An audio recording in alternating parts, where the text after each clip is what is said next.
Emmanuel Macron est le plus beau produit de la politique française contemporaine. Jeune, bien mis, élégant, riche d'une histoire personnelle pour le moins originale, proche de plusieurs personnalités du monde des affaires et du spectacle, l'ancien ministre de l'économie mise tout sur son image. Pour le reste, on repassera. Sa seule particularité est d'assumer le vrai clivage politique de notre temps.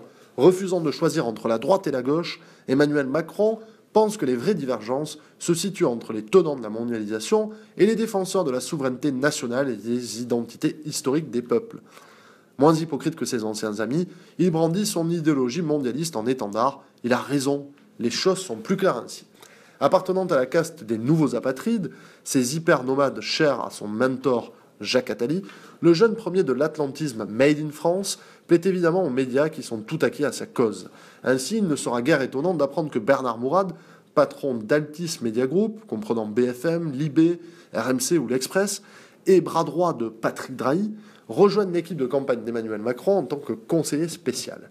Il a même choisi de démissionner pour endosser prochainement le rôle de directeur de campagne, preuve du sérieux et de la volonté d'Emmanuel Macron. Ancien directeur général de la banque d'affaires Morgan Stanley de Paris, l'homme pourra apporter ses réseaux à un candidat qui ne devrait avoir aucun mal à trouver des financements, contrairement au Front National. Sa personnalité énigmatique l'a conduit à rédiger un roman de science-fiction, Les actifs corporels, ayant pour contexte un futur dans lequel le capitalisme aurait été poussé à ses extrémités, les êtres humains pouvant être cotés en bourse.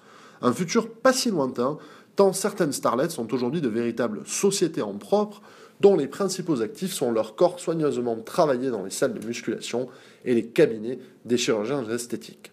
Difficile de savoir si l'homme est cynique ou réellement préoccupé par ce nouveau monde en gestation. L'être universel, mu par ses seuls désirs personnels, sorte d'homo oeconomicus, comme se plaisait à le qualifier Jean Baudrillard, est l'utopie mortifère qui guide notre temps. Bernard Mourad et Emmanuel Macron y croient. Leur engagement est tout entier construit autour de cette vision quasi-eschatologique qui voudrait que l'histoire puisse trouver une fin. Emmanuel Macron sera le candidat des médias, des élites déconnectées qui se sentent aussi bien chez elles à Bali qu'à New York. Au fond, il n'y a plus qu'un seul clivage, vieux comme l'humanité, les sédentaires et les nomades. Emmanuel Macron appartient à l'élite nomade, celle qui se loge dans les hôtels de luxe. Les Français ne la côtoient pas.